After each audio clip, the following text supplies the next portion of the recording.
meeting. The recording will be posted to the committee's webpage shortly after the meeting. For everyone's reference, today's agenda can be found under the first tab in the materials. And as a reminder, please remember to use the primary care committee email inbox to send updates or questions. And before turning the meeting over to Judy, I'd like to introduce myself. My name is Stacy Whiteman. I'm a policy and market analyst at the Healthcare Authority. I will be supporting the committee over the next few months while Jean Marie is out on maternity leave. And as we can see, Jean Marie is still here today to help support facilitation. Did you want to say a few words or anything? Oh yeah, sure. So as I said last time, I am on the verge of going on leave. It's just unpredictable at this point because I'm about 2 weeks out from whenever he decides to make his appearance, my son to be. So we shall see, but happy to be here today and happy to tag in as needed to help out. So I will miss seeing everybody's faces, and I hope everything goes well. I'm sure it will continue to in my stead, and Stacy's going to be great. So congratulations, Jean Marie. That's very exciting. And if they happen to have a Halloween birthday, that could be super fun.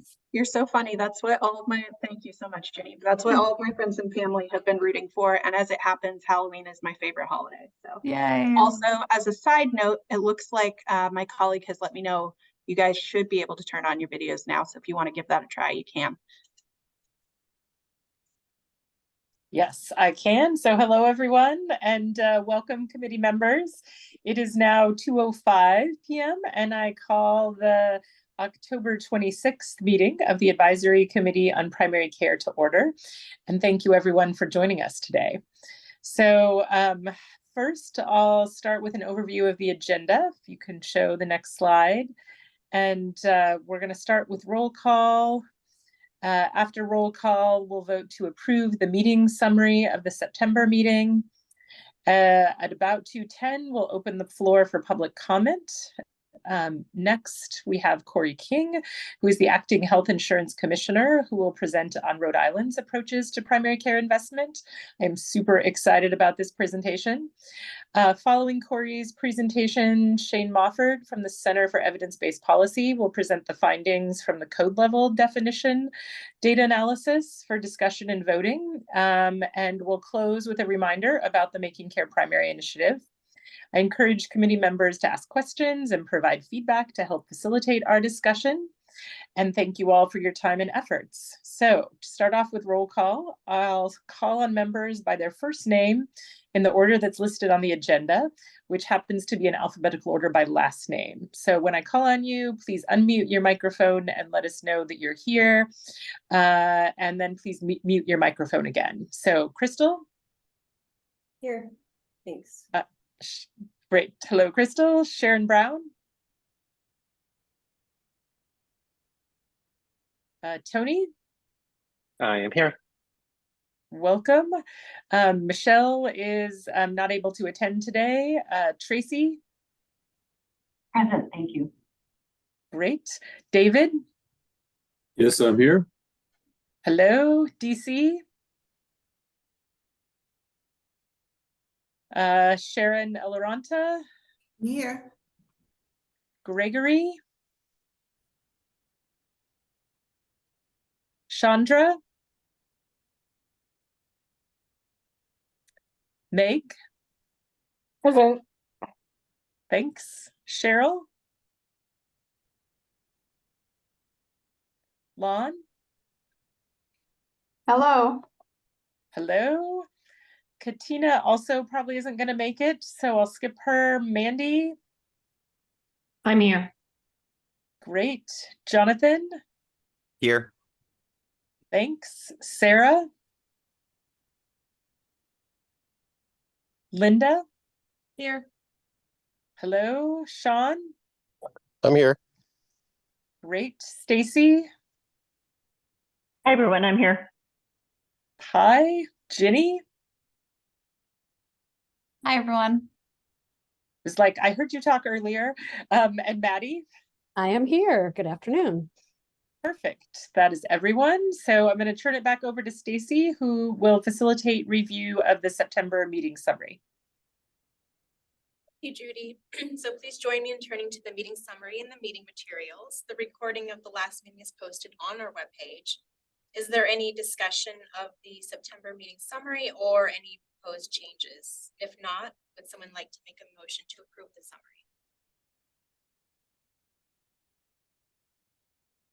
Motion to approve. Second. All in favor, say aye.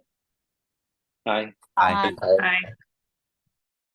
Thank you. So motion is approved by consensus. Next, we will open the floor for public comment.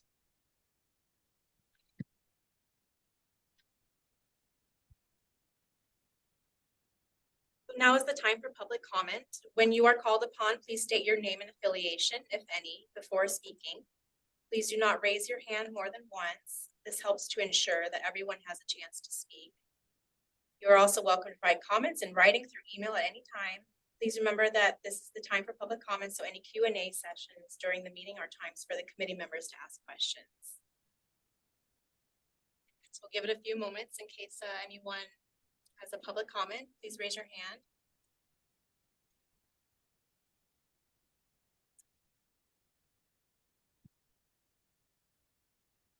I do see a hand in the attendees, but I don't see a name, and I'm a little reticent to call on them without a name.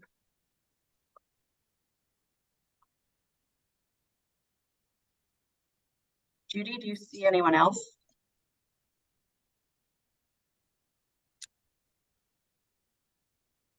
I don't. You could try, because I think we don't require that people sign in with names. Yeah. Okay.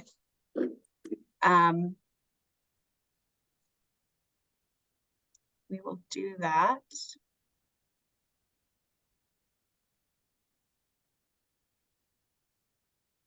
Oh, hi, this is Chandra Hicks. I just wasn't joined as a panelist.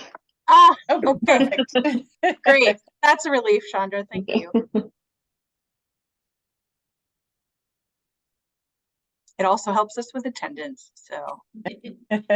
Yes. Right, so I don't see any raised hands. We will consider the public comments closed. So next, I'd like to introduce Rhode Island's Acting Health Insurance Commissioner, Corey King, who will be presenting on Rhode Island's approaches to investment in primary care. Good afternoon, everyone. I'm Corey King. I'm the Acting Health Insurance Commissioner at the Rhode Island Office of the Health Insurance Commissioner. So in a moment, I'm going to take you through a series of slides that explain the rationale for why the Office of the Health Insurance Commissioner as an insurance regulator is interested in bolstering primary care and driving insurance companies to make increased investments in primary care. But first, I should tell you a little bit about myself and my background before I tell you a little bit more about our office. So I have been Acting Health Insurance Commissioner for a little over 10 months. It's going on 11 months, but I've been employed at the agency for almost 10 years. And if you count my internship during graduate school, it's closer to 12 years. So I've been involved at OHIC for a long time. I've seen the evolution and have been able to take a role in kind of driving the evolution of our policies. And those policies are ultimately guided by our mission. So if you could advance to the next slide, I'll take you through that. So OHIC is Rhode Island's commercial health insurance policy reform and regulatory enforcement agency, and we seek to improve healthcare access, affordability, and quality. We do so by placing consumer protection at the heart of everything we do, but we also encourage the fair treatment of healthcare providers. We take necessary actions to improve the healthcare system as a whole using our regulatory levers. And like other insurance regulators around the country, we have to monitor and guard the solvency of our domestic health insurance companies. So a point I like to make for people is every state has an insurance regulator, and most states house all types of insurance, whether it's health, property, casualty, life insurance, auto insurance, under the authority of an insurance regulator or a supervisor or a commissioner. Rhode Island is a bit distinct in that we've carved health insurance out and placed it under a health insurance commissioner, which is a cabinet level position and state government. And that allows us to really develop a deep expertise in the very complicated area of health insurance. And I think in order to maintain for adequate oversight of health insurance and understand how to use policy levers to drive affordability and access to it, you have to understand the healthcare system more broadly and all of its parts. So if you could go to the next slide. The Office of the Health Insurance Commissioner has really been the leader in Rhode Island, I would argue, at driving our health care system towards transformation according to the following principles. So achieving affordable and predictable cost growth, unleashing technical innovation and care delivery to support population health management and quality excellence, and taking actions to ensure that we have a financially stable delivery system that provides accessible and high quality care. Some of these goals can be at tension with one another. Really driving technical innovation and care delivery requires upfront investments, which ultimately have to be, in many cases, charged to the market.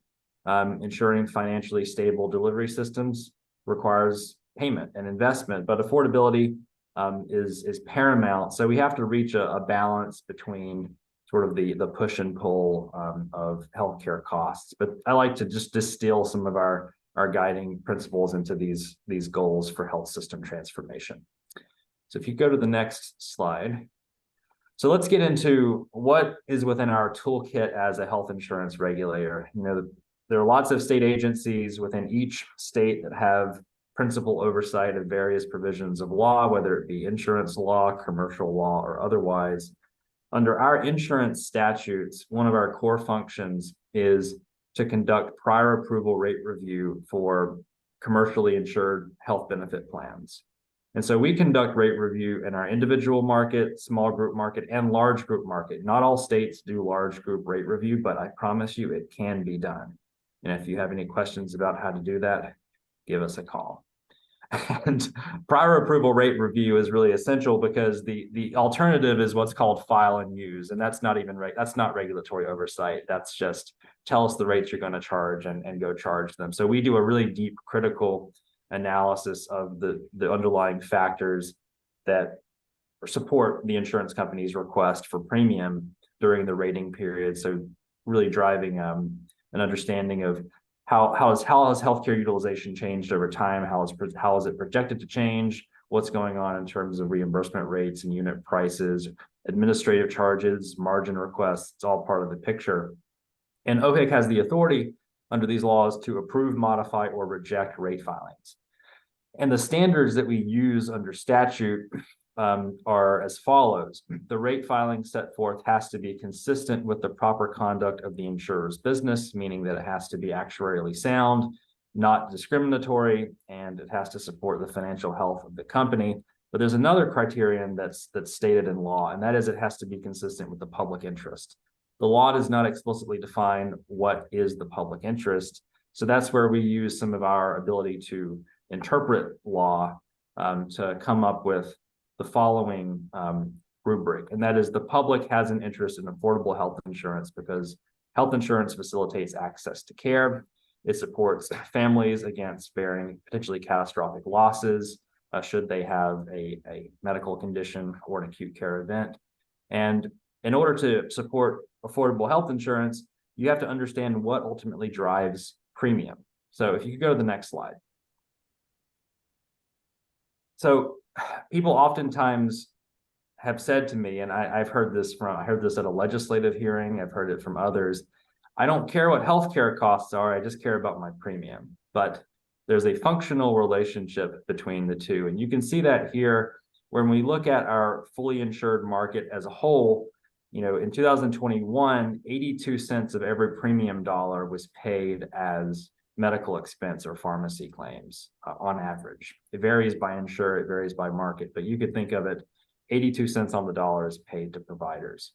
The remaining portions of the premium dollar are allocated to administrative expenses and fees, taxes, whether they be state or federal, and then contribution to reserve or profit, depending on the status of the company. But this shows you that over time, as health insurance premiums have grown, the key driver of those premium changes over time has been the cost of healthcare. That's utilization, prices, and mix. So what do we do to ultimately address the underlying drivers of healthcare costs, which ultimately influence premiums? If you could go to the next slide. We have undertaken a number of strategies. I talked about prior approval rate review. It is necessary, but it sure ain't sufficient. So additional actions are needed to address the systemic factors that drive healthcare spending. We need to understand market structure and the outcomes that market structures support in terms of how price negotiations work out, in terms of how various entities, whether they be payers or providers, use their bargaining power and leverage. Obviously, related to that, prices, use of services, which can be driven by a number of factors, the mix of services and population health. So you could build out a more complicated multifactorial model of what are the things that influence healthcare spending in a given market at a given time, but you need to think about those like systematically. And we've undertaken a number of actions as a state to support that systematic thinking. So the first is just gaining transparency into the absolute level and rate of growth of healthcare expenditures. We've done that more recently, actually, than some of our pre-existing policy initiatives. We're one of the states that has developed a cost growth target, and we participate in the Peterson-Milbank program for sustainable healthcare costs. And we've built a capacity to systematically collect, analyze, and interpret data on healthcare spending. And separately, we've utilized our all-payer claims database to do drill down cost driver analyses. And if you all are interested, you can go to the Office of the Health Insurance Commissioner's website and specifically to our data hub and access a number of dashboards that I think provide really unprecedented access into our all-payer claims database to gain that insight. But beyond just transparency and understanding how much you spend so that you can, identify the problem and measure your progress, we've also mandated investments in primary care, and that's what I'm going to focus on later. But concurrent with our mandated investments in primary care, we imposed price growth caps on hospital inpatient and outpatient facility prices. And the reason we did that is I talked about market structure and prices, and I like to think of it as there's market failure in the private health insurance markets due to the exercise of market power by the various entities. And a price growth cap is essentially an upper bound on what a contract negotiation can yield between a payer and provider. So I think it mitigates some of the more perverse outcomes of that market failure. I can say, having seen some of the data prior to implementation of our rate cap, some of our hospitals that had very critical, acute care resources that were unique and necessary to a viable health insurance network were able to negotiate fairly significant annual rate increases from insurance companies that flow through directly to premiums, and they flow through directly to self-funded employers' costs. So this is a policy where when we imposed a rate cap, we didn't just affect the healthcare costs of our state-regulated fully insured market. The insurance companies don't have different fee schedules based on the funding status of the member. So we were able to support more affordable healthcare costs for self-funded employers and government plans, such as our municipalities, just because of the way our market is structured.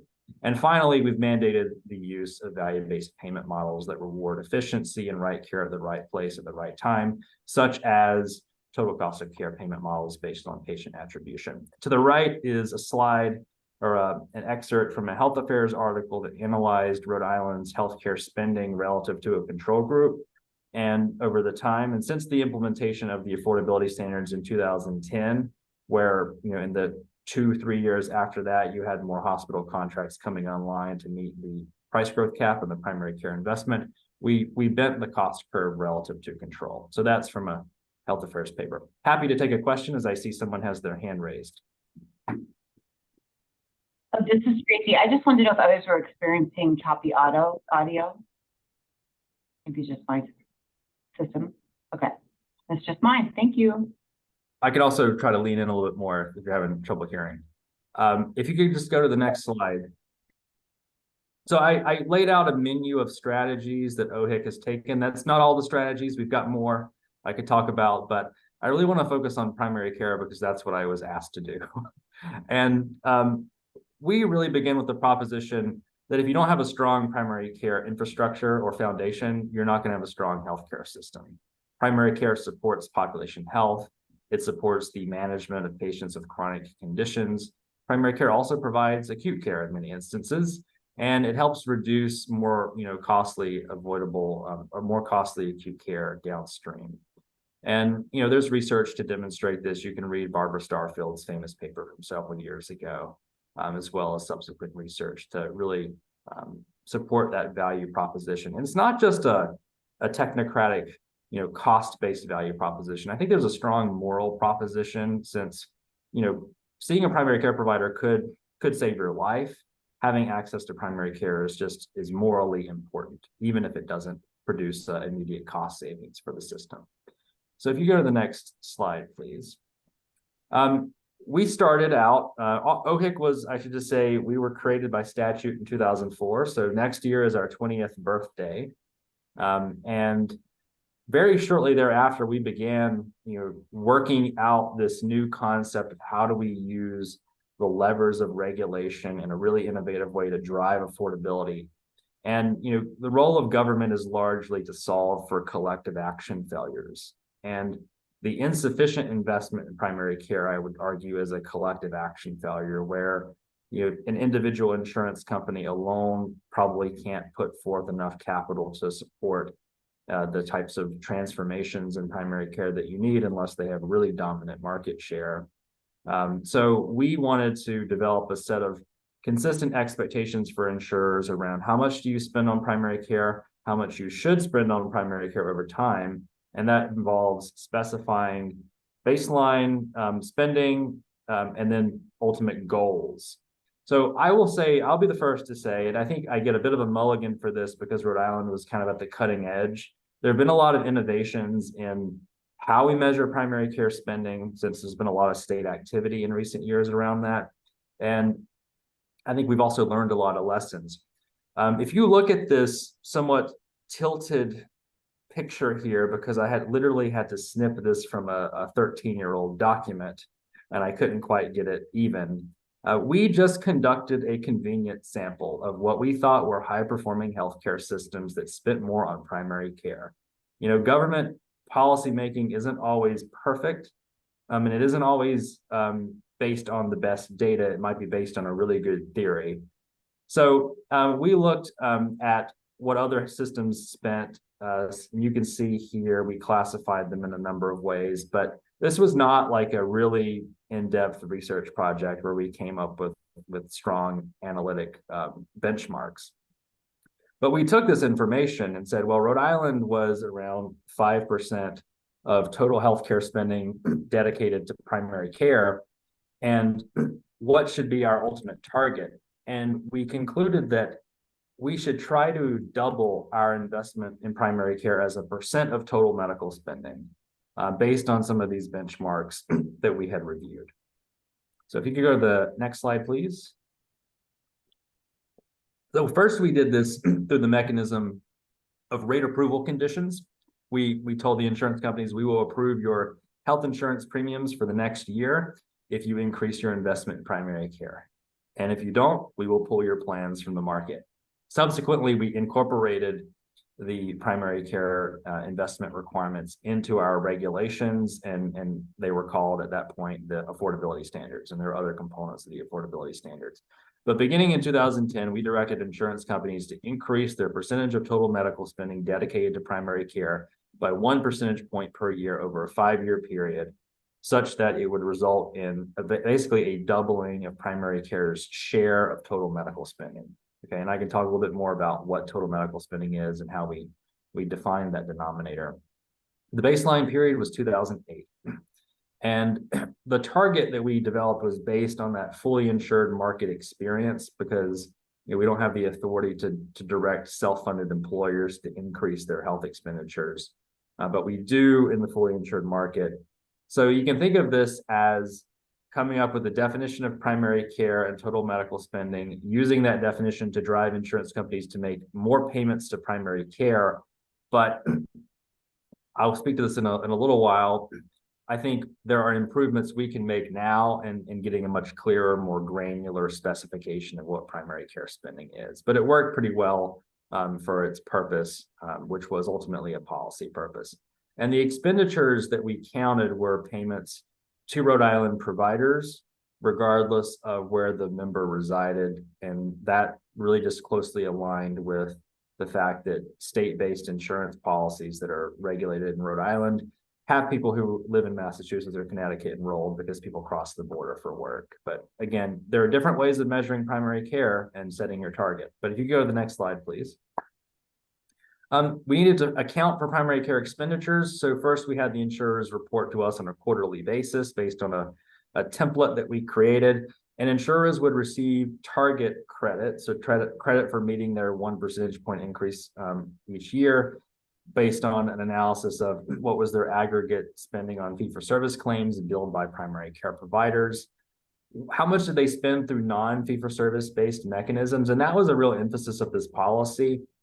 We didn't want the insurance companies to just meet the requirements through increasing their fee schedules. We wanted them to invest in something because we wanted to actually create transformed primary care.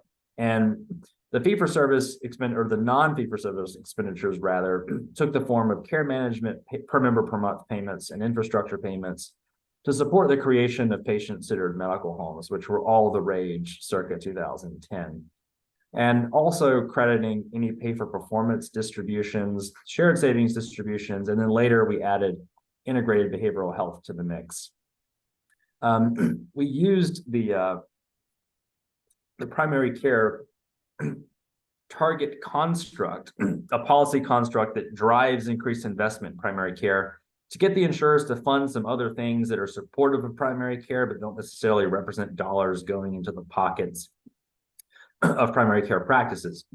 And so we did give them credit for any administrative payments they made to support Rhode Island's Care Transformation Collaborative, which was an all-payer, or rather still is an all-payer initiative. And it was that Care Transformation Collaborative that developed a common contract between payers and providers to support transformation into patient-centered medical homes through successive waves of practices. And we really built our PCMH infrastructure through that all-payer mechanism, ultimately supported by our primary care investment requirements. And then other expenditures approved by the commissioner. So if you could go to the next slide. Here's some data on the implementation in the early years of the primary care spending requirement. You can see that between 2010 and 2014, across the 4 major insurance companies in our market, total expenditures on primary care increased, as well as primary care's share of total medical expenditures. So that's what you want to see based on evaluation of the data. In 2015, we had concluded our 1 percentage point a year increase over 5 years. So we were revising our affordability standards at that time. We were emphasizing increased uptake of value-based payments through those new regulations, but we had to figure out what's the future of this primary care spending requirement. We had 2 problems, and here's how we solved them. First, what benchmark or goal do we hold the insurers to? We decided to just take the market average in terms of what percentage of total medical spending each insurer directs to primary care and make that the target and just stick there. So we had the insurance companies hold firm at 10.7% of total medical spending dedicated to primary care, but they could go above that. Some insurers do go above that.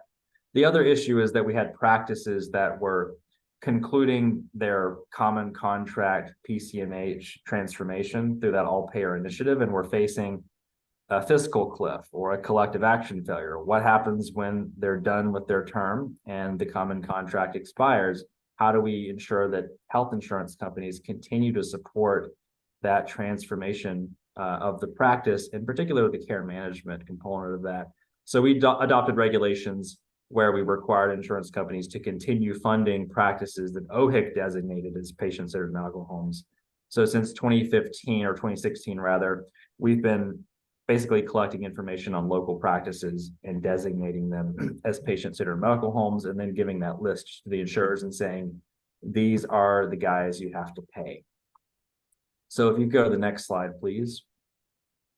Monitoring enforcement is important because ultimately this is an obligation on the insurers. Today, we collect this information on a semi-annual basis. We used to track it quarterly. We have a template again that allows us to track the expenditures by each insurer relative to the target, helps us understand how those expenditures are distributed across different types of payments. In the past, I can tell you some insurers have failed to meet their primary care spending target. And when that happens, we have the evidence in our templates of by how much they missed it. So we bring them into the office. If it's a $400,000 shortfall, we say you have a shortfall of $400,000. How are you going to fill that shortfall? And so we negotiate expenditure on primary care related programs. One year, a company missed their target, and we had been developing some community health teams in Rhode Island, and they wanted to develop a community health team in Newport, which did not previously have one. So we decided you will develop a community health team in Newport, and we'll give you credit as primary care. So that's how you can use this target. As a policymaker, researchers might have a different interpretation of whether that community health team expenditure should be primary care. So if you could go to the next slide, please. I can move into these pretty quickly. Here's some data on spending by insurer. We have 4 major insurers in our very small market of Rhode Island, and they vary in size. And so some of the smaller insurers have a little more volatility in their spending. Now, the 2 big ones are Blue Cross Blue Shield Plan and United Healthcare, which is around the country, but then Tufts Health Plan and a local neighborhood health plan are more recent market entrants. But this shows you that for the 2 major insurers, you see them moving up over time and meeting that 10.7% target. Tufts Health Plan actually falls. Usually they have about 10,000 covered lives in the market, and that's the threshold for compliance. They may move up or down, but we have an agreement with them that you will make every effort to comply with the requirement, but we won't necessarily hold you to it because of that regulatory threshold minimum. And the neighborhood health plan is a little bit different in how they're structured. They're only on the individual market. They have some small group presence. And they were one of those Medicaid managed care plans that entered the ACA market after 2014 on a Medicaid fee schedule. So they're a pretty healthy population as well. All right, next slide, please. Okay, so emphasizing non-claims based expenditures. We didn't want all the money to go into fee schedules, though now I'm kind of thinking we should probably look at fee schedules because fee schedules are important when it comes to primary care recruitment and retention.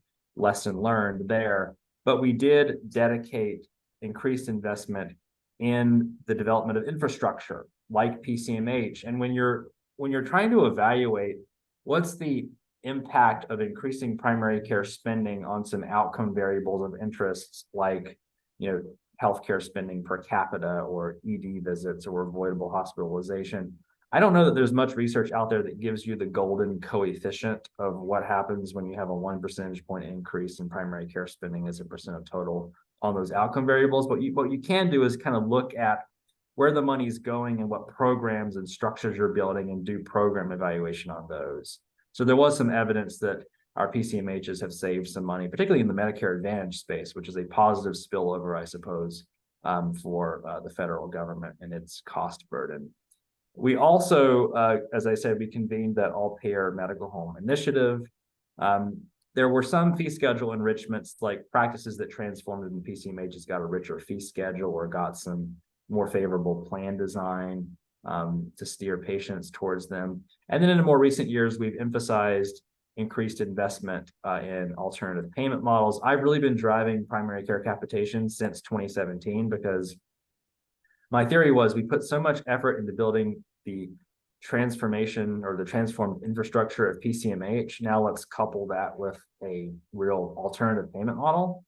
And primary care seemed like a good place to start. And it was slow at first, but now we actually have local payers and providers implementing primary care prospective payment. And some of the initial feedback is really good in that the primary care practice gets upfront payments. They can use that money to build out a care team and put resources around clinicians who are stressed, who are managing heavy panels, and it helps them just build out that infrastructure. So if you go to the next slide. Some lessons learned: how you measure primary care and total medical expenditures has a significant impact on the percentage measure. And when you're thinking about how you measure primary care, think about it from a policy perspective and a research perspective. So you want to make sure you use that lever to drive investments in things, and you've got some flexibility around that. For instance, we had insurance companies support the build of a health information exchange using the lever of primary care investment. But researchers might not want that in the data. So make sure that if researchers want your data, you can cut it up in ways to give them accurate data. States should develop detailed measure specifications. That helps you avoid gaming and provides consistency across reporting entities. And by detailed, I mean down to the CPT code level and the provider taxonomy level. That's not something we did particularly well in the early rounds of this, and that's something we're driving to now at OHIC to try to just change our definition and create some more direction around that. Understanding how non-claims-based expenditures are paid and distributed within provider organizations is really important. Something we didn't do in the early years is we would take, if a shared savings distribution was paid, we would just count that as primary care. Well, there are a lot of hospital-based accountable care organizations out there that might eat up a fairly significant share of that shared savings payment. So should you count all of it as primary care? Probably not. And then states, I think, should start looking at per member per month targets. So we've been conceiving of a primary care investment target as a ratio measure of primary care spending is your numerator, total medical spending is your denominator. That then leads ultimately to what happens if you've got, drugs like prescription drugs in the denominator that are increasing at higher rates than other service categories, and that produces, a need to increase more investment in primary care. There are positives and negatives, but I think it's worth looking at how much we're spending on primary care on a per member per month basis as well. And then we're in the process, as I mentioned earlier, of modifying our measure specifications because we want to create some methodological alignment between our total healthcare expenditure measurement and reporting for our cost growth target and our primary care investment requirement. So if you go to the next slide, this might be my last slide or my second to last one. These are just some of the differences between our, what I'm calling the old definition, which is actually the current one. And then the new one that we're driving towards. The primary care investment requirement for insurers used paid claims as the basis for measuring performance. We're thinking of moving to an allowed claims. I think the rationale was that increased investment in primary care should be borne by the insurer, not the patient, through the transition of plan designs towards greater deductibles and copays, but it's not aligned with our cost growth target. One thing that's really having impact on our denominator as we compare the methodologies is the previous or the current version focuses just on payments to Rhode Island providers. When you broaden it to all providers for Rhode Island residents, then you begin to see some pretty expensive specialty care that's delivered in Boston show up in the denominator. And whenever you have a denominator shift, your ratio changes a lot. So those are just some examples. I'll leave that with you. I hope in the coming months we can formalize our transition from the old reporting structure to the new one. And ultimately that's going to change our measurements and it might change our targets. So I think other states have at their disposal a lot of information in the public domain around how other states have begun to measure primary care, and hopefully that's helpful to you. So I think my next slide is on questions, or no, it's a thank you, but I'm happy to take questions.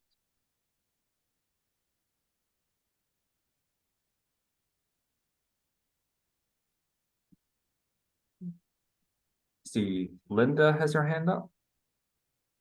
Yeah, thanks so much for that great presentation and great information. I have a couple of questions. One is that when at the very beginning, when you were talking about the assessment of setting premium rates, I was curious, and I might have misunderstood, but are you able to view the insurance company's reserves in understanding the to develop a yes or no in regards to the premium change request? Yes, we look at that. In fact, actuaries who we contract with that look at their rate filings are really good at telling you what our what are reasonable or unreasonable medical expense trends or other, actuarial adjustments. They can also tell you, whether an insurer's reserves, which it's pretty easy as a non-actuary to tell this too, are, above the NAIC risk-based capital requirements.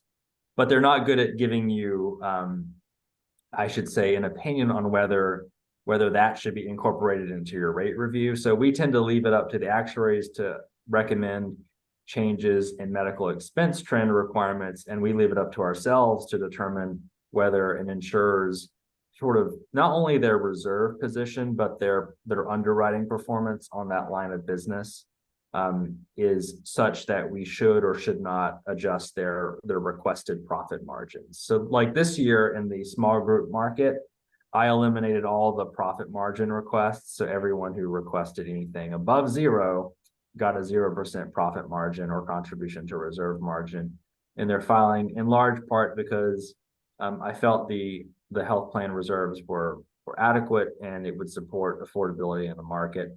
I also looked at administrative cost growth. So what's the administrative cost per member per month between sort of the base year and the rate year, and what's the percentage change? And in some instances, insurers were requesting administrative charge growth that was 10%, 15%.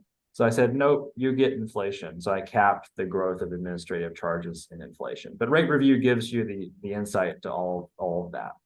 Okay. And then you had also mentioned that looking, one of the things that you think you should look at a little bit more has to do with the fee for service. And certainly we're looking, of course, at alternative payment models and capitation and whatnot, but you said it was important for retention and recruitment. And so I was wondering if you could talk a little bit more about that and also about your workforce, and had you done any evaluation of your workforce prior and then during the course of implementation? No, we haven't done any evaluation. I can tell you that Rhode Island, like some other New England states, has one of the higher active physician and active primary care physician to population ratios in the country.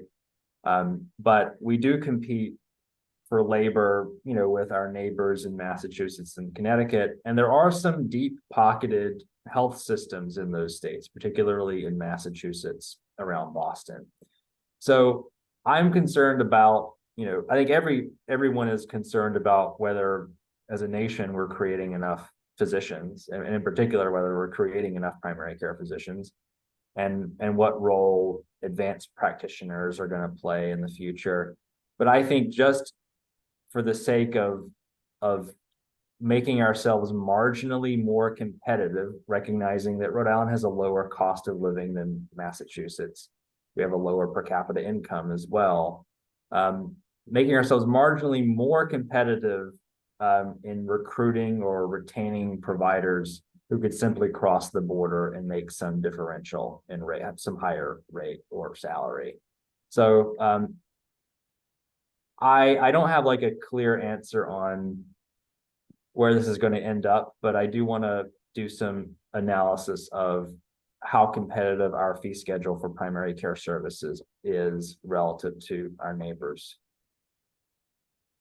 Okay, thanks so much.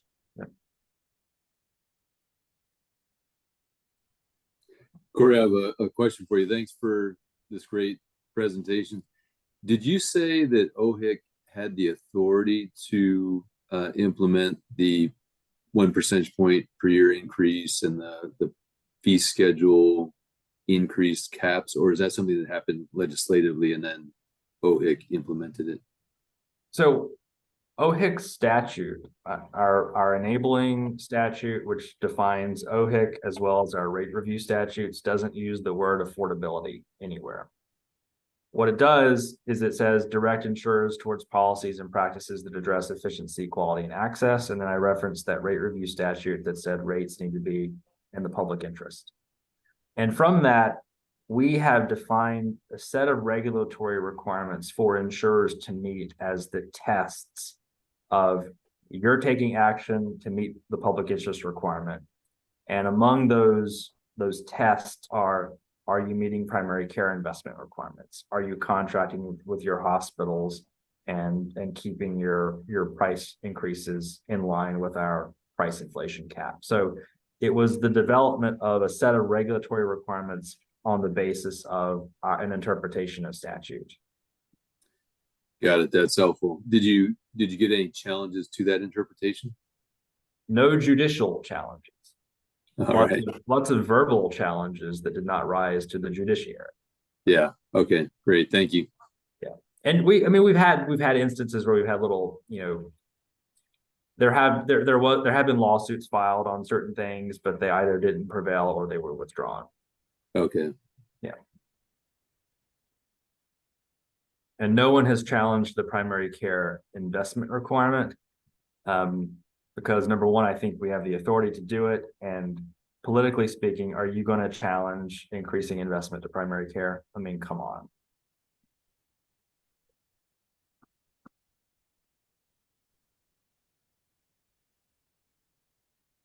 Any other questions? See, Shane has their hand up. Hi there. I'm not a committee member, but we do help with facilitation. I think there might be a couple of areas that could really help us down the road. Value-based purchasing is something that's come up in prior meetings, and you talk about how you emphasize that. But I was wondering if you could be more explicit about, from a regulatory perspective, what you're doing on that front. Are there specific requirements, or is it more of a pat on the back? Yes. So in 2015, when we were revising our affordability standards, we looked at some targets for APM adoption that the Obama administration had announced for Medicare, and that was having 50% of Medicare payments tied to an alternative payment model by 2018. And of course, the way you get there is you credit all those fee-for-service payments that are paid under a total cost of care arrangement to ACOs like you have under the Medicare Shared Savings Program.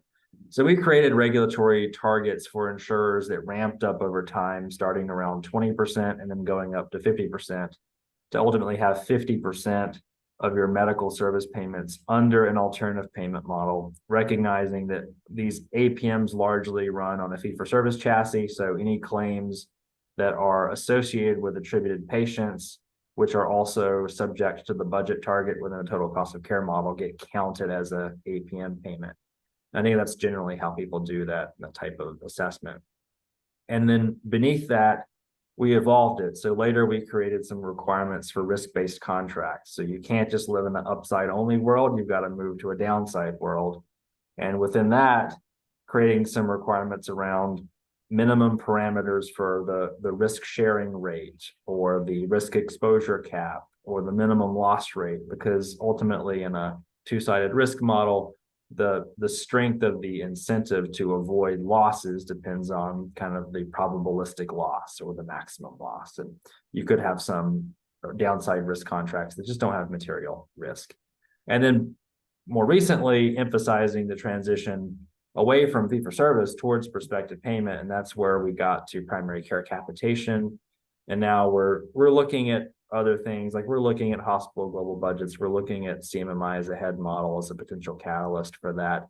Medicaid concurrently has been driving changes in their payment models. And we have a pretty high Medicare Advantage market penetration rate and two carriers that conduct similar value-based payment arrangements. Are there any key lessons learned? Obviously, not that you were shooting from the hip per se, but you were bleeding edge there. And particularly when it's tied to primary care expenditure targets, to bake in the value-based purchasing phase in. Any words of the wise that we should be taking away from your experience? Yeah, as I said in one of my earlier slides, if you're going to define primary care, do so with very clear and granular specifications to create consistency and avoid gaming. With value-based payment and payment reform writ large, the way accountable care organizations are paid using fee-for-service based total cost of care is a glorified pay-for-performance model. And I think we have to evolve beyond that towards other types of value-based payment arrangements. That's why we're looking at hospital global budgets in Rhode Island. Value-based payment is, I think it's been impactful in Rhode Island. We've seen ACOs earn shared savings, and they've done some really innovative work in developing population health management. But we've never met our healthcare cost growth target, except for a global pandemic that resulted in an unprecedented reduction in utilization. And I continue to approve premium increases every year that exceed the rate of inflation in most cases and economic growth. So we've got a lot of work to do. I see Tony has their hand up. Yeah, Corey, great presentation. This has been really good. My question is a little slightly off topic, but I'm just curious, are there any other states that have an office of the health insurance commissioner? Has that always been that way? What was the process by which Rhode Island came to have that office? I can see the potential impact of having an office that just focuses on this.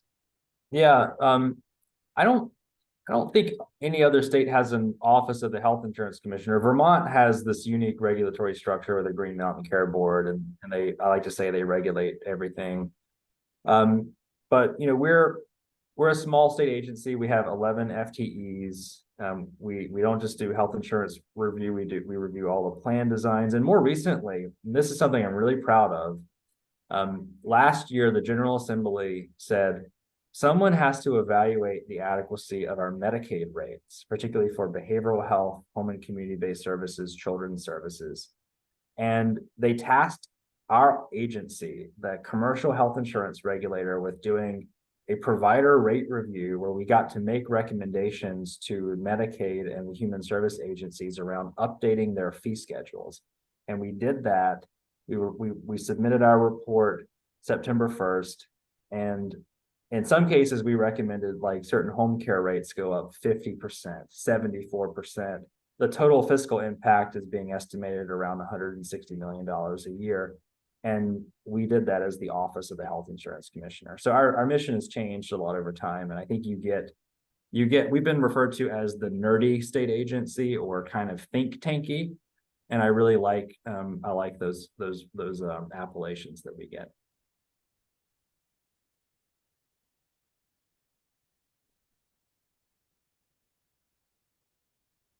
So any other questions?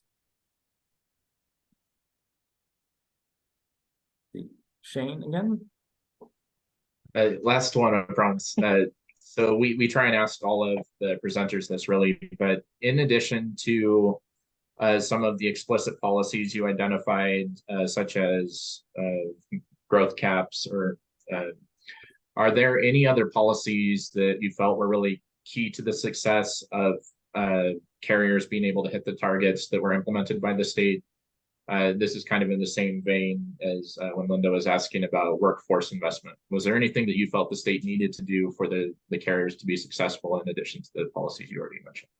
Yeah, I think not leaving them up to their own devices to figure out how to meet the target was important. So creating that care transformation collaborative and emphasizing a particular model of care delivery that should be invested in was important. So as you're doing, if you want to use primary care investment, measurement and reporting as part of a formal target to increase expenditures, you should think about your logic model and what you want to fund. And that was really important for us.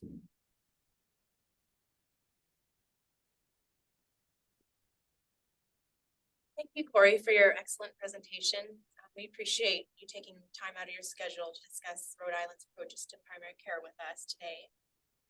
And so now I'll turn it over to Shane from CEDP to present on the initial findings from the code level definition data analysis for committee members to vote on.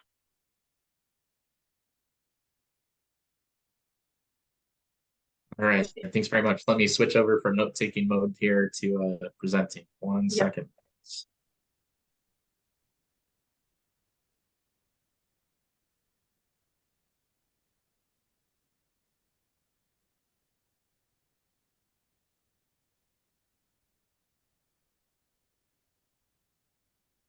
All right, and I might need to switch this here.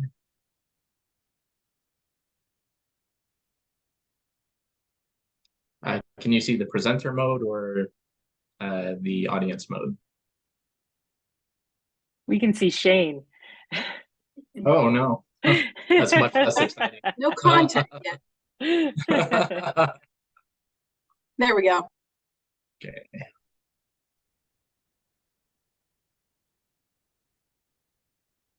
Now we see it in presenter mode. All right. Okay, well, Ta-da. yeah, it's going to be hard to follow that up. I think that was such a great presentation because Corey was able to get it. I mean, just really some of the core elements of some of the policy considerations that you all will ultimately have to think through when you get to developing a final recommendation. So that, I mean, that was really excellent. That said, data is also kind of fun and exciting, and we are going to be reviewing the results of the data analysis. So just a heads up, we will be doing some member voting to finalize the code sets. And then lastly, speaking of value-based purchasing and additional investments in primary care, we have the Making Care primary reminder. So a little over a month left to get in on that action. All right, so code level definition data analysis, we'll be voting in this section. We're gonna do a warm-up poll. This is just to get everyone ready so that when we do get to the actual voting on the code set, it'll hopefully be pretty seamless. So you can join by going to the pollev.com. Oh, 1 second here. I think it logged me out. 1 moment.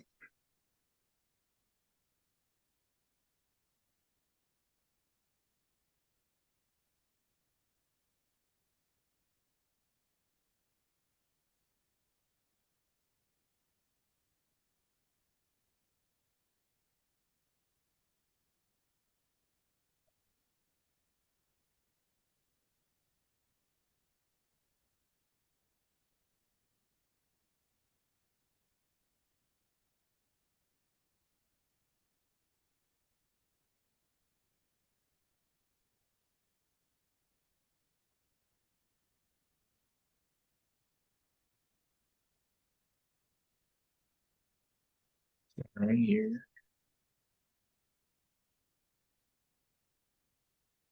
Actually not sure why it's doing that. My apologies. Maybe let me test one thing real quick here. Maybe the warm-up poll is more for me than for you.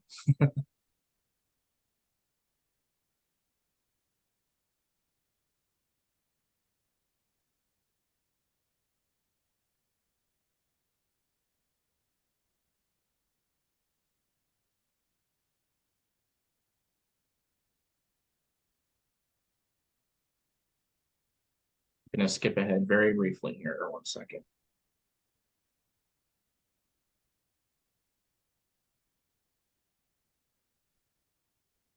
Well, I am not sure why that's crashing.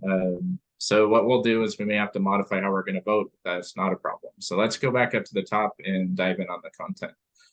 So the HCCTB Advisory Committee on Primary Care Charges, we've seen this slide multiple times. So we have the primary care definition, more of the data-focused elements, and then the policies to increase and sustain primary care. I think we got a pretty heavy dose of some insight that can be useful for these categories later today. In terms of the code set, what counts as primary care, we have really 3 pieces to this. So the who, the what, and the where.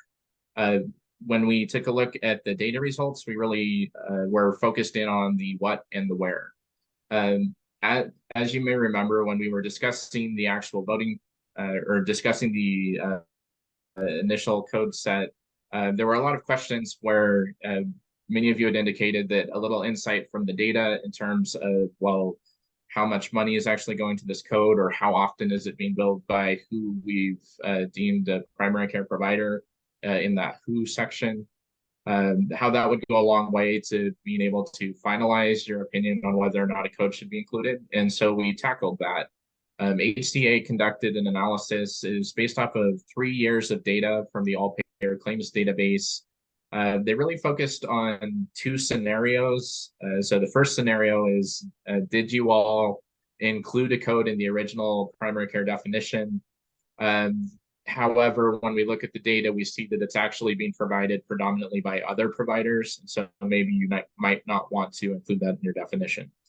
The opposite scenario is the case where if you voted to exclude a code from the primary care definition, but when we look at the data, it has a high prevalence of being billed by primary care. And so we have those two scenarios to do a bit of a deeper dive on and show you how that panned out. And there's definitely a few sets of codes where it warrants additional conversation. The last question is, does location significantly change the results? And one of the key things there is that what you've done is a little bit unique. Not all states use a separate location identifier. They might just use codes and taxonomy. And so there's the question of, does that impact the results? And so we do have a little bit of summary data on that can help as well. In terms of process, we're going to see if the polling software works or not. I've never had the error it's giving me on my end. But the general concept will apply, and then we might need to figure out how to get your input on that. So first, we're going to review analysis for groups of codes. This is pretty similar in concept to how we approached the original voting, although there's a much smaller set, so don't get stressed out about that slog. Next, we'll, similar to how we approached this previously, we will discuss modifications to the recommendations that are currently populated. We'll ask someone to move in second, based off of how we land through conversation on the recommendations, and then we'll vote on that. If the motion fails, we'll have to go back to discussion, and if the motion passes, we'll move on to the next set. All right, so to the results here, the first is around the location. We're not voting on this. I think the key point that we want to make here is that we have meaningful impacts. So when you include location criteria, you can see that approximately 9.49% of expenditures are, are kicked out of the definition for narrow, and around 7.5% of expenditures are kicked out when using the broad definition. And what that means is that by including a location criteria, you are definitely screening out subsets of the location. So it is doing something. It is adding value to the definition. I think kind of an interesting takeaway is that about half of that under the narrow definition is because no location was actually provided on the claim. And so I think what that means is that that might be something that actually changes over time as coding is improved, because there's going to be a greater incentive to provide that information. All right, for the analysis results for codes, we were able to actually bucket the codes that bumped up against those two criteria into 4 major buckets, and then we have one separate assessment and care planning code that we need to talk about explicitly. And Madeline, you had a question? Yeah, I looked at these codes on the handouts you sent ahead of time, and the contraceptive code, we had talked about this before. It has the implants in, out, the diaphragm, and then it has the IUD inserted, but there's not the code for the removal of the IUD, which should be part of the contraceptive codes. There were, I think, 2 or 3 codes that we added after the analysis specifications were submitted to HCA, and that was one of them. So we didn't run the data on that code. Okay. When we talk about part of that, okay. Yeah, but whatever policy you land on for this set, we'll make sure that it applies to that additional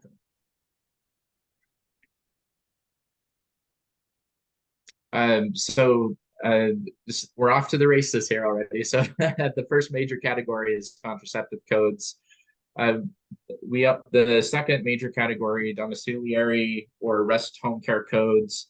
I actually have some hot off the presses research on that might short circuit that discussion, but we'll get there in a moment. Nursing facility and hospice supervision codes, interprofessional electronic health assessment codes, and then once again, this kind of one-off outlier code. For the most part, what this means is that codes that were in the other major categories, they generally were provided by primary care, meeting your definition. And I think that's great that there's such a narrow set. Another interesting thing about that is I think that there were some codes where you had deviated from other state precedents, but that those codes actually were predominantly provided by primary care. So kudos, because your insight on some of the codes and deviating from what other states had done actually led you down the right path, it seemed like. So. All right, so contraceptives here. Let me just walk you through the information that's presented, and then Judy, if you want to lead any discussion about the codes, that'd be great. And if the polling software works, awesome, we'll use it. And if not, what we'll do is we'll ask people to raise their hands on camera and we'll do a quick manual count. So the way that the information is presented, so from left to right, you have the CPT code number, brief description of the code.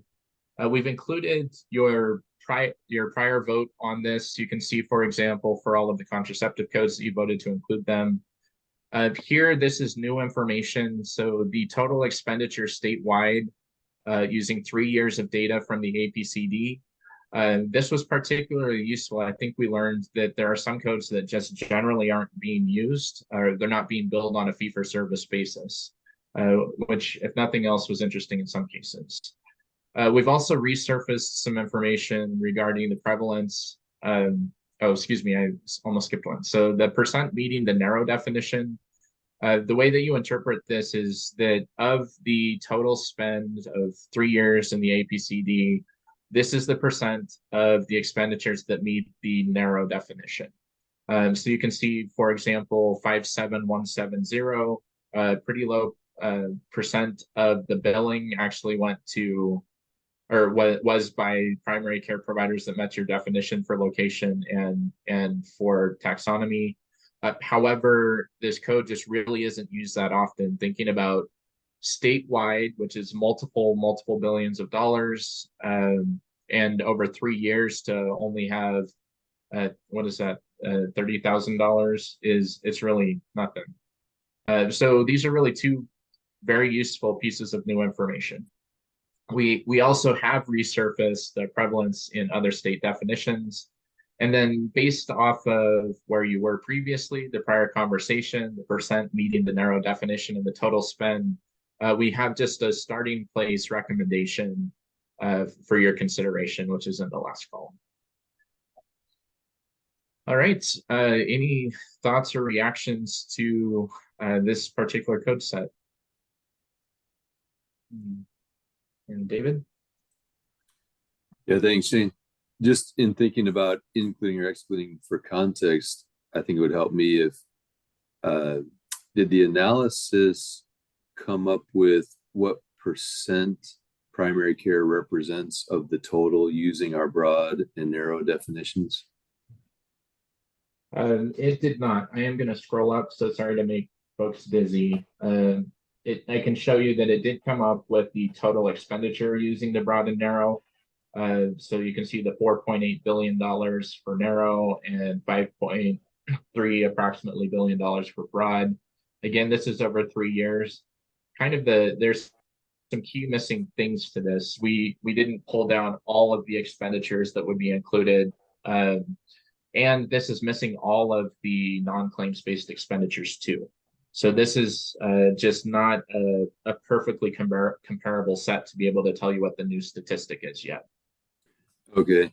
Yeah, one of the things I'm thinking about, looks like the contraceptives expenditures add up to about $60 million, which compared to this, I think is about 1 percentage point. And so what I'm thinking about is either adding or excluding contraceptives swings our measurement by 1 percentage point. How does that compare to our baseline and our target? Yeah, so if you think back to, we had some examples. So assuming that you're between 6 or 7%, you can just divide that by approximately 20 to know how that might approximately impact your primary care ratio compared to the total. So not to suggest that you need to do the math on the fly, but if it's 1%, you're talking about like 0.2% of impact on overall total. So it's pretty small, contraceptives. But maybe going back to what Corey said as well, you know, it's your definition is not just about it. You want to make your policy into it too. Like, are these things that you want to incentivize or not? So I think there's a couple of dynamics in play. Yeah, and I think it's important, you know, we want to increase the spend in primary care. And so we don't want to achieve the target and pat ourselves on the back by changing the definition relative to what other states have done, if our ultimate goal is to get more care happening in primary care.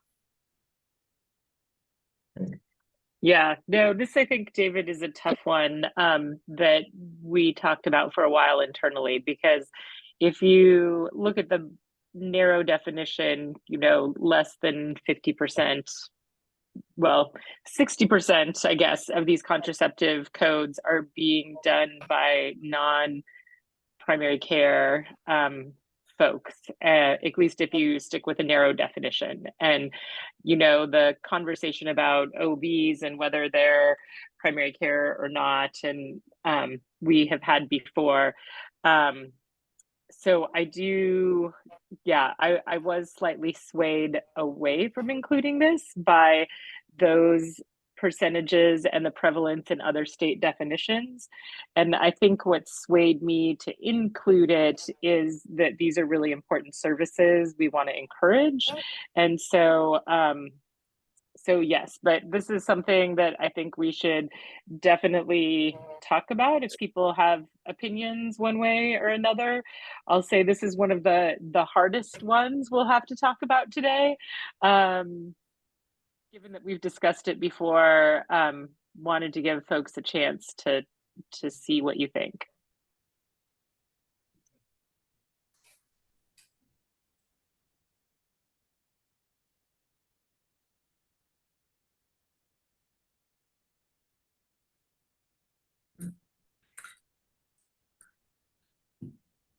And Tony? Yeah, I think I know the answer to this, but just to clarify, Shane, there's no way to marry this and other codes to a site, you know, a primary care practice, so that we could include, you know, these services when they're done by primary care and exclude it when it's not. Is that correct? No, actually, part of the value of having both the list of providers and the list of locations is that you are going to be applying that filter. So you will essentially only be including the expenditures for the contraceptives when they're rendered by a primary care provider in a primary care location. And the statistics that you see on the screen actually reflect that. This is only the expenditures that are meeting both of those criteria.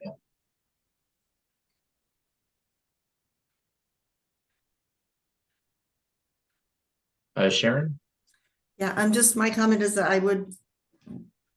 at this point, I would say also to include them, because these are services, just to my eye, and I was a pediatrician, so who knows, but they seem like activities that primary providers could and should do.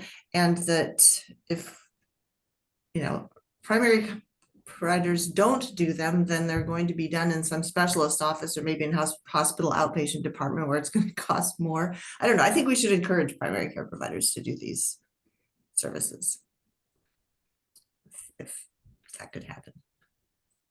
So yes. Thank you. And Sean? Yeah, I again, not sure there's an absolute right or wrong answer, but I would go along with including them. It seems like pretty core services for primary care. It would be a little dissonant to me to not include them.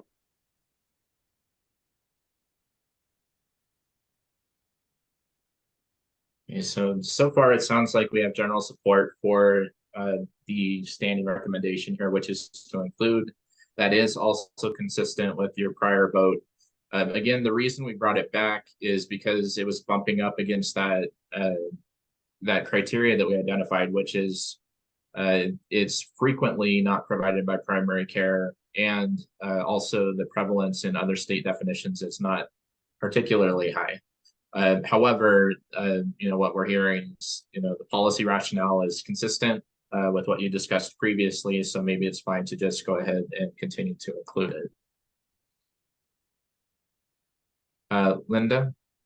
Yeah, I have to tell you, percentage wise, I'm really kind of surprised about the lower percentage because working in primary care, a big portion of my percentage is doing that. And so maybe that's where we need to also look at focusing dollars to make sure we get people up to speed on the capacity for providing this care in the primary care office, because maybe it really is the idea that the providers don't have the skill, because some of this stuff requires additional training or something, and therefore, maybe that's where we have to go with that. But I would absolutely should feel that it should be included.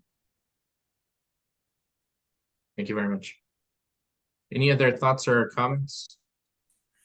And this is Sharon again. I just have a question about, that AHRQ report that came out with all the beautiful Venn diagrams showing a bunch of different states and their attempts to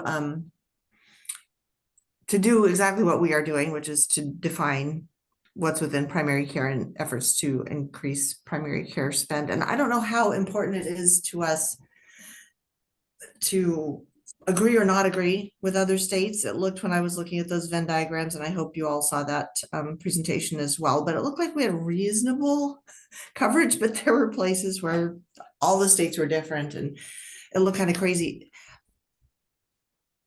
Is it important that each state strive for some level of sameness? I have opinions, but I'm curious about the opinions of other committee members on that.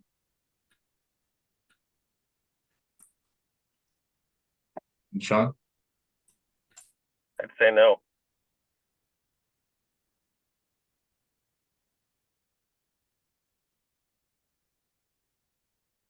And why? I think a lot of the principles are going to be the same, and there may be some benefit in not having them be the same to see how outcomes and things work using slightly different approaches. But I don't think we have to rubber stamp and do what other states do. That's just my opinion.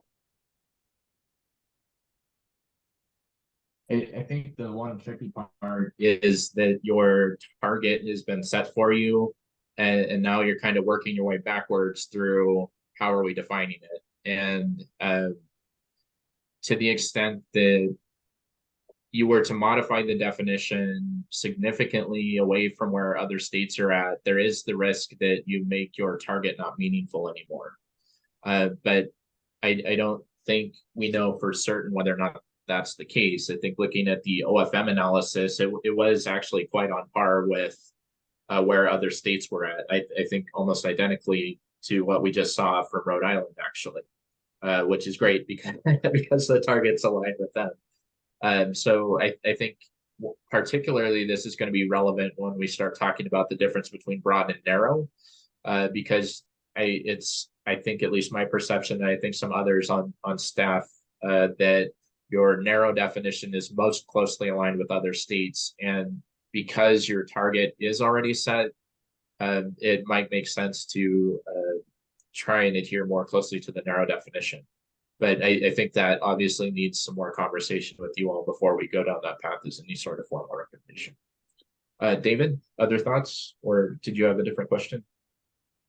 No, I think I feel the same as you do, Shane, where I think early on we saw a number of around 4% that our primary care spending was in the 4% range, and we set a target at the 12% range. And I think the 12% was based on how other states had defined their primary care spending. So I think the definition and how it compares to other states is important if we're benchmarking the baseline and percentage to other states. For example, for me personally, I'm fine with adopting the recommendations that are presented to the committee, for me, I'd just like us to keep in mind, well, we should recalculate the baseline based on our definition and then judge whether is 12% still the right target, or would we want to adjust the target because the baseline has been reset by the definition that we've chosen. Right. Any other thoughts? I think I've been multitasking like crazy here, and I think I fixed the voting, so we could do that later. Mandy? And I think one thing to have a slightly different definition than maybe other states is if we have maybe certain services or certain items that we value more here in Washington that we want to focus on more for primary care. So I think that would be some justifications for deviating. If maybe there are certain key services that we really want to boost in this state that maybe other states haven't had the same focus on. And I think that's aligned with what you were hearing from Corey, but then it gets back to David's point. Like if that changes, if those changes pull you so far out of alignment that you no longer have a reasonable target, that's just something you'd have to evaluate and respond to. All right, Judy, do you want to lead us through voting here? Sure. So it sounds like most people were leaning on the including side. So would someone like to make a motion to include these contraceptives codes as a part of the primary care definition? I'll make a move for that to include it. Great. And is there a second? Second. Any discussion? And then here's where we get to the tricky part. Do we? I think we should just raise hands. Or Judy. shall we raise hands? Okay. Yeah, let's raise hands. That is good. So please turn on your camera and raise your hand if you are in favor. Yes, and you can use the raise hand function, which is even slicker than raising your own hand. You all are smarter than me in the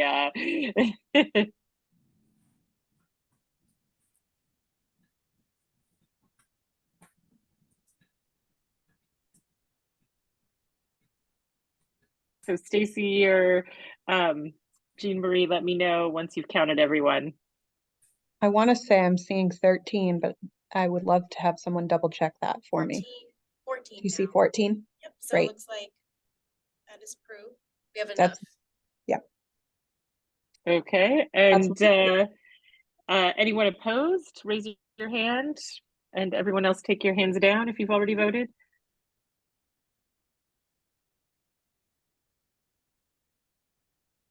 So it looks like your hand's still up, Judy, but I know you're not opposed. I know, I thought it was down. I'll raise it and lower it again. I'm not seeing anyone else, so looks like it passes. Great, this is approved, so thank you. So Shane, back to you and the next set of codes. All right, so the next set is the domiciliary or rest home care. I kind of want to lead with the note. So I was trying to prepare for the meeting today and get ahead of any potential questions. And I was able to track down that this set of codes was actually transitioned to a different set at the start of this year.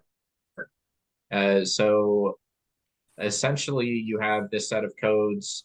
We do see utilization. Interestingly, it's not predominantly by primary care. However, the fact that we see it in the historical data set doesn't account for the fact that these codes were phased out. So essentially what's happened is that there are a series of home visit codes. That's the 99341 through 99350 series. And the way that these domiciliary rest home codes are going to be used is that they have new place of service codes that will be paired with the home visit codes. So these actually won't be relevant. So I think that means we have a pretty great recommendation on this one. Previously we did vote to include them. I think it's still worthwhile to vote to exclude them, but like I said, they will essentially be moot. An important thing to note is that for the home visit codes, where place of service is going to be how you capture this type of service, your service location is actually going to be driving, or your facility type may be driving, the billing facility type may be driving whether or not it's included in primary care. So I think your bases are covered completely to exclude these, largely because of changes in the coding structure this year.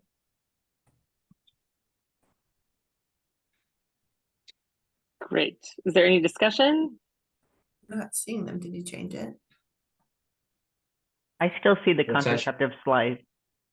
Oh, We're not seeing the slide. Yes. yeah. Oh, because this is the voting. Well, I paused sharing so that I could try to fix that.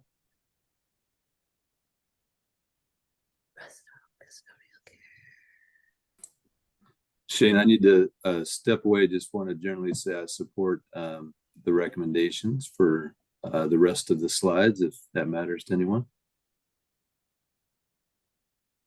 Matters for voting records. Thanks, so David. yeah, Yes. thanks. Got it.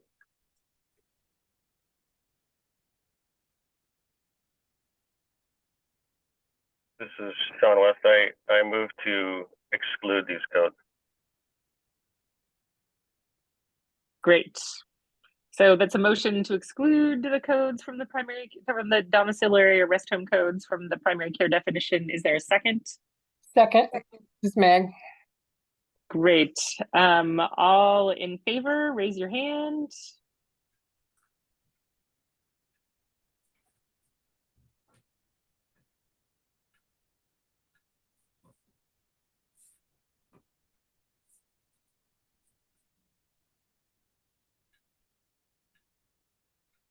So I think with David acknowledging that he said he was voting for, that's 14. Great. And so everyone lower your hand, and then all opposed, raise your hand.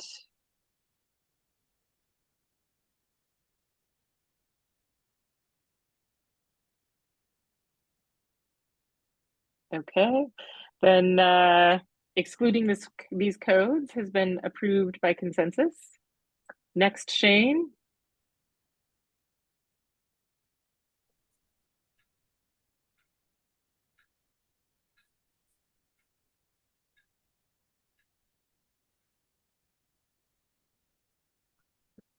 I'm gonna stop sharing and restart. Everything is frozen on my end. Apologies.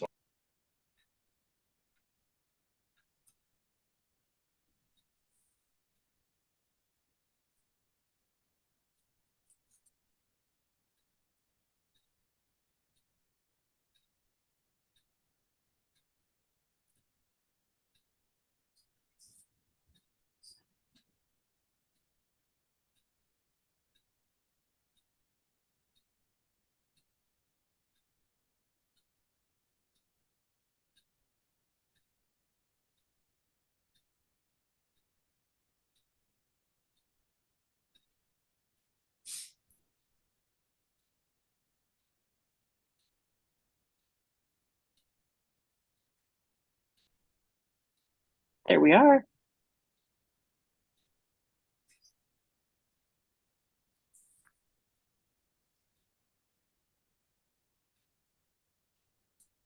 Shane, you're on mute if you're trying to speak. Thanks very much. So nursing facility, this one's going to be a little more robust conversation, I anticipate. So some good warm up on the last two. We have a combination of scenarios here. So some of these codes we previously voted to include, some we previously voted to exclude. The general idea here is that they've essentially swapped by virtue of recommendation. So kind of interesting, but I'd recommend taking just a moment. We have a combination nursing facility codes, and then there's supervision and hospice. A few different things you see here. These first 4 codes, we are not seeing really any utilization of the codes in the APCD. Where there is a little bit of dollars, there has been some of that through primary care, but again, I think in some cases we're talking thousands of dollars on billions, so these just really aren't being used. The lower set, which we had previously voted to exclude, I think the really interesting thing here is that we're seeing that primary care providers are the ones that are rendering these codes or providing these services. So for example, 99309, $38 million worth of expenditure. It's not huge relative to multi-billions, but it's not trivial either.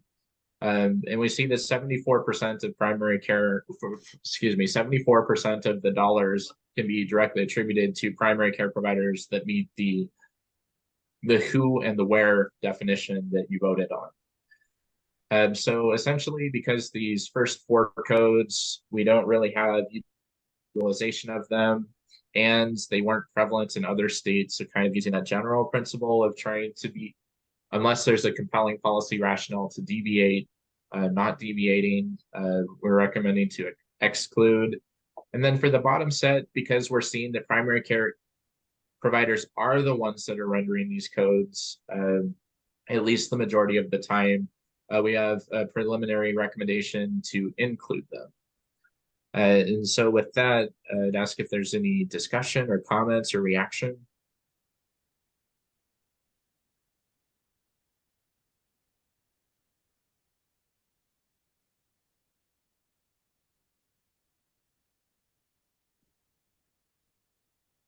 Guess it doesn't sound like it. So would someone like to make a motion to exclude the first 4 nursing facility codes and hospice codes on the screen, and then include the rest of the bottom ones? This is Ginny, and I make a motion to do as the recommendation says. Excellent. Second? Second. Okay, everyone in favor, please raise your hand.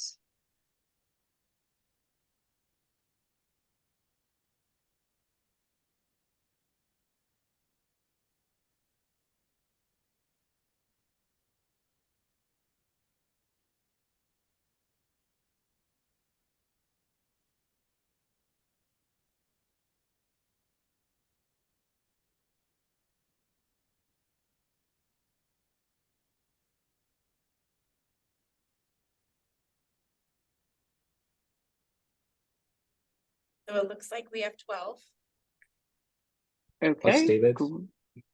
Plus David, yes. 13. So lower your hands, and anyone opposed, raise your hand.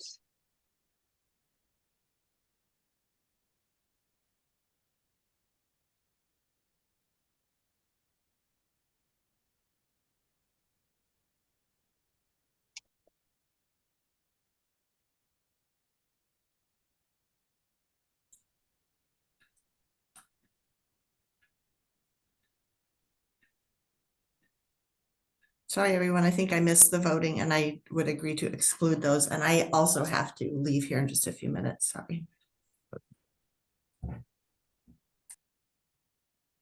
No problem.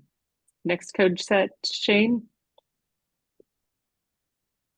So wait, Judy, sorry, before we go to the next code, this passes with the recommendations as indicated to include and exclude, yes? Yes. I'm sorry, was I on mute? I thought I said think that. you might have been. Yeah, Okay. sorry, just wanted to confirm for the record. Thanks. Yep. All right, we're getting close. We can get through this one relatively quickly, I assume. Interprofessional electronic health assessment. So previously you did vote to include these codes. I think the thing that stuck out in the analysis is that these codes are just not currently being used, as you can tell by the very low dollar amounts. Additionally, I don't think your slides advanced again. Sorry, you're on nursing facility hospice supervision. Yes. I am just not sure why it's doing that. I'm gonna have to stop and reshare again. 1 second.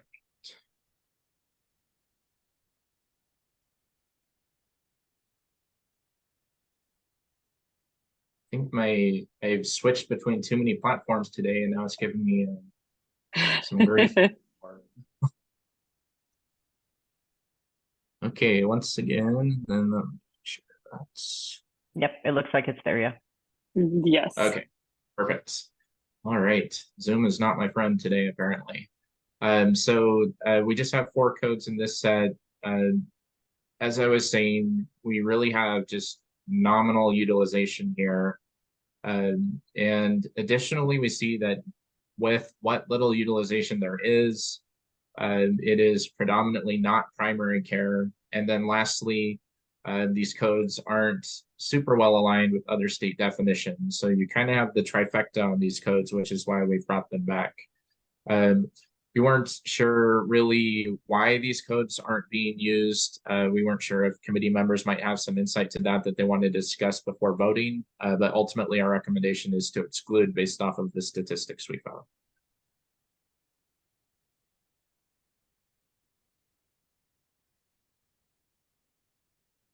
So I feel like this one is pretty straightforward, but any comments?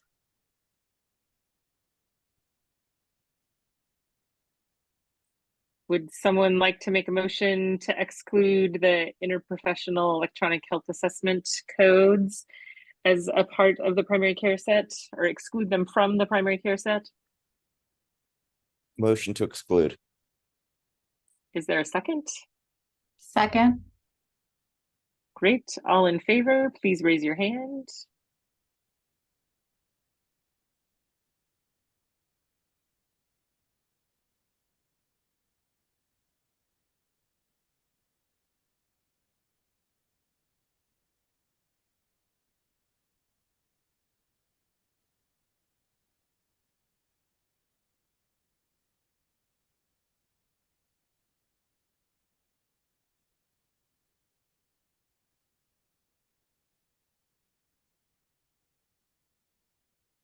So it looks like we have 12 voting to exclude. Okay, great. For those of you that have voted, please lower your hand. And those opposed, please raise your hand.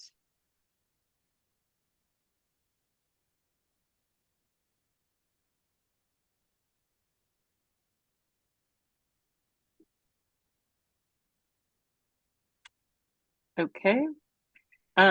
This motion to exclude these codes passes.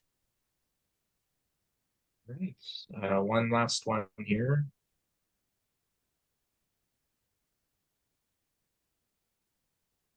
So we have just a single code here, assessment and care planning for patients with cognitive impairment. This was previously voted to include. It's kind of borderline in terms of the percent meeting the narrow definition and the prevalence in other states. But additionally, the total expenditure is quite low, 1.2 million, again, on literally billions of dollars of expenditure for primary care. So it's not a huge code, but we're flagging it because it did bump up against the criteria we said we would check for. I think just despite the fact that it's low utilization and it's not always meeting either the definition prevalence or other state prevalence, we are recommending to include just based off of what the actual service is. So, any comments?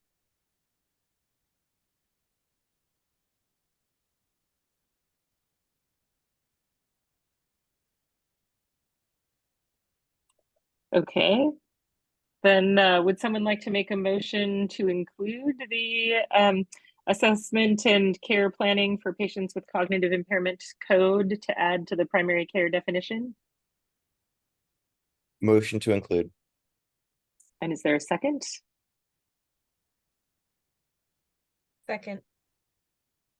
Great. So all in favor, please raise your hand.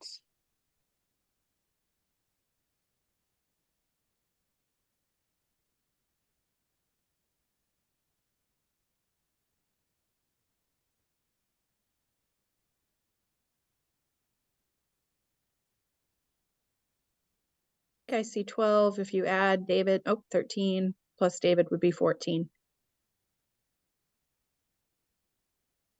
Okay. And then lower your hand if you've already voted, and those opposed, please raise your hand.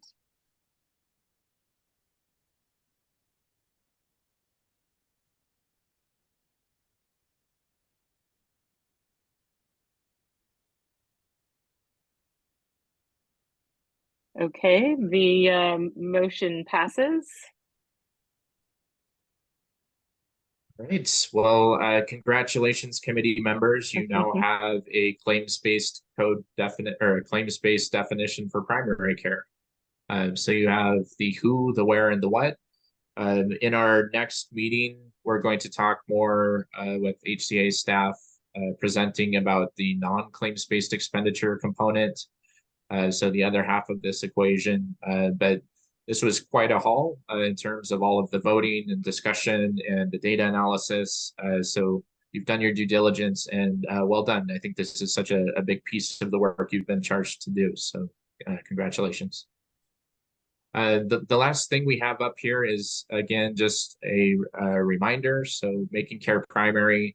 This is a time limited on-ramp. And so take a moment to look at the deadlines here and to reach out to peers that you may think are interested potentially. I think from the primary care perspective, there is additional funding opportunity here, including upfront investment for practice transformation and some infrastructure. So don't miss this. It's, again, just a good opportunity. So the thing I'd highlight here is November 30th. It's just over a month away, and that's the last opportunity to submit an application for what will be a 10.5-year program. So really, really important.